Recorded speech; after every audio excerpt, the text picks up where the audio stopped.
আসসালামু আলাইকুম রহমতুল্লাহি ওবরকাতুহু।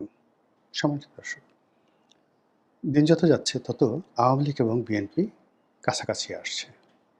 প্রেমের জন্য নয়, বিরোধিতার জন্য, প্রতিযোগিতার জন্য। রাজনীতির ময়দানে গত ২ বছর ধরে আওয়ামী লীগের পতনের পরে আওয়ামী লীগকে বাধা দেওয়ার জন্য মূলত যুগপৎভাবে বিভিন্ন শ্রেণী সম্প্রদায় ব্যক্তি কাজ করেছে। একথা সত্য যে ১৭ বছরের ক্রমাগত শাসনে, শোষণে, তাদের অত্যাচারে সমাজের মানুষ দিশেহারা হয়ে পড়েছিল। বহু মানুষ কায়মনো বাক্যে চেয়েছিল যে আওয়ামী লীগের পতন হোক। কিন্তু বাস্তবতা হলো যে আওয়ামী লীগের পতনের পরে যে পরিবেশ পরিস্থিতির সৃষ্টি হয়েছে এবং এখন পর্যন্ত যেটা চলছে, সেক্ষেত্রে এদেশে একজন অন্ধ, একজন বোবা, একজন বেকুব কেউ বলতে পারবে না যে আওয়ামী লীগ জমানাতে যে মন্দ কাজগুলো হয়েছে তার চেয়ে এখন মন্দ কাজ কম হচ্ছে। একজন লোক বলতে পারবে না যে আওয়ামী লীগ জমানাতে যে ভালো কাজগুলো হয়েছে দেশের জন্য, জাতির জন্য, কল্যাণের জন্য, ব্যবসার জন্য, বাণিজ্যের জন্য, তার চেয়ে আরও বেশি কাজ এ জমানাতে হচ্ছে। আমরা ডক্টর মোহাম্মদ ইউনূসের জমানাতে দেখেছি যে একরাশ কথার ফুলঝুরি। তিনি কেবল কথা বলেই চলেছেন। কেউ শুনুক বা না শুনুক তিনি বলবেনই। কেউ টিটকারি করুক, হাসুক, মশকরা করুক, এটা কোনো বিষয় নয়। তাকে হাসতেই হবে জনগণের সামনে। আর ক্রমাগত মানুষকে স্বপ্ন দেখাতে হবে। এবং যেন তেন স্বপ্ন নয়, একেবারে ডাহা মিথ্যা স্বপ্ন।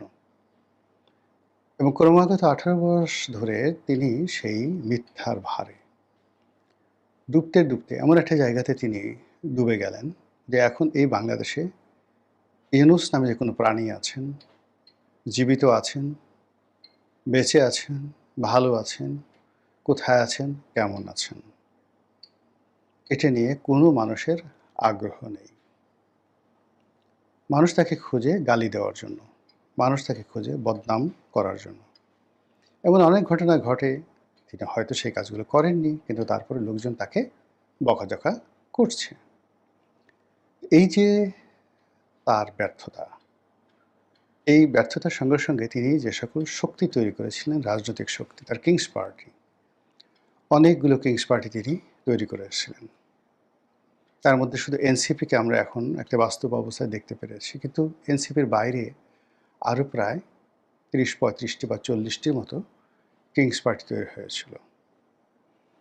তো সেই কিংস পার্টির মাধ্যমে একটি নির্বাচন বা একটি সাজানো নির্বাচন, সেই নির্বাচনের মাধ্যমে একটি সংসদ, সেই সংসদের মাধ্যমে একজন প্রধানমন্ত্রী অথবা রাষ্ট্রপতি, হোয়াট এভার মেবি, তার যে মাস্টার প্ল্যান ছিল ডক্টর মোহাম্মদ ইউনূসের, এটি মুখ থুবড়ে পড়েছে। তো ইউনূস জমানাতে যেটি হলো, প্রথমত আওয়ামী লীগের যারা লোকজন তারা মোরালি দুর্বল হয়ে পড়েছিল, যেটি এই গত ২ বছরের মাথায় বুমেরাং হয়েছে। তারা সেটাকে সেই দুর্বলতাটাকে তারা শক্তি হিসেবে, পুঁজি হিসেবে তারা সেটাকে এখন বিনিয়োগ করতে যাচ্ছে রাজনীতির ময়দানে।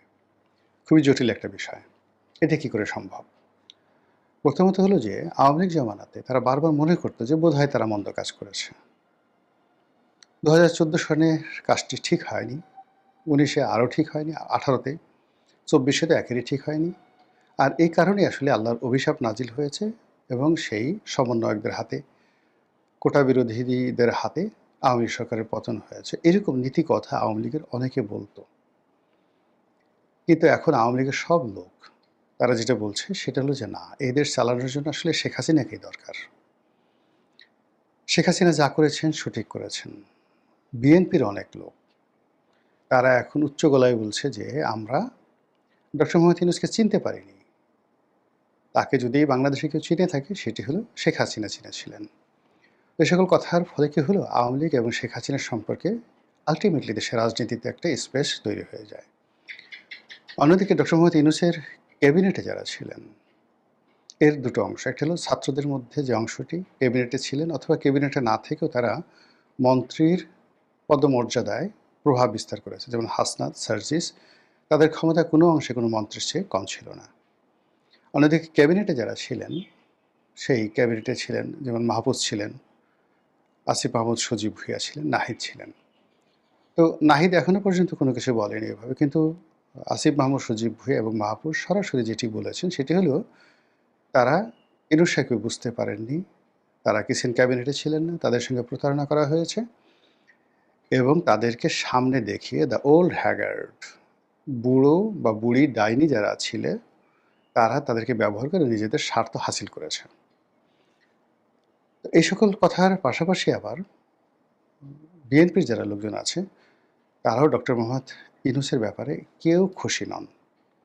এই ভদ্রলোক নানা রকম আমলাতান্ত্রিক জটিলতা তৈরি করে গেছে, সরকারের জন্য অনেকগুলো বোঝা তৈরি করে গেছে, এবং আমাদের এই সমাজের যে বন্ধন ছিল, রাজনৈতিক বন্ধন, সামাজিক বন্ধন, সেই রাজনৈতিক সামাজিক বন্ধন ছিন্ন এবং বিচ্ছিন্ন করে দিয়েছে। এবং সেটা কেমন ছিল জাস্ট একটা উদাহরণ দিই। সম্প্রতি যেটি প্রকাশ্যে চলে এসছে, একজন সাংবাদিক, নামই বলে ফেলি, সেটা হলো বিবিসিতে চাকরি করতো আকবর, তিনি। আর পরবর্তীতে এই আকবর আবার ইউনূসের জমানাতে প্রেস মিনিস্টার রূপে তিনি চাকরি করেছেন লন্ডন দূতাবাসে। আকবরের একটি বক্তব্য যে তিনি রিপোর্ট করার জন্য একটি জেলাতে গেলেন এবং সেখানে গিয়ে তিনি জানতে পারলেন যে ওখানে আওয়ামী লীগ জমানাতে আওয়ামী লীগের যে এমপি, সংসদ সদস্য, তিনি প্রতি মাসে বিএনপির ওখানে যিনি সাবেক এমপি তাকে 5 লাখ টাকা করে দেন, ডোনেশন দেন, যেন তিনি রাজনীতি করতে পারেন। এই ঘটনা সত্য, সে নাম বলেনি, কিন্তু সে জানে এবং সে বললে প্রয়োজনে আমি নাম বলবো, কিন্তু আমিও জানি এই ঘটনা সত্য।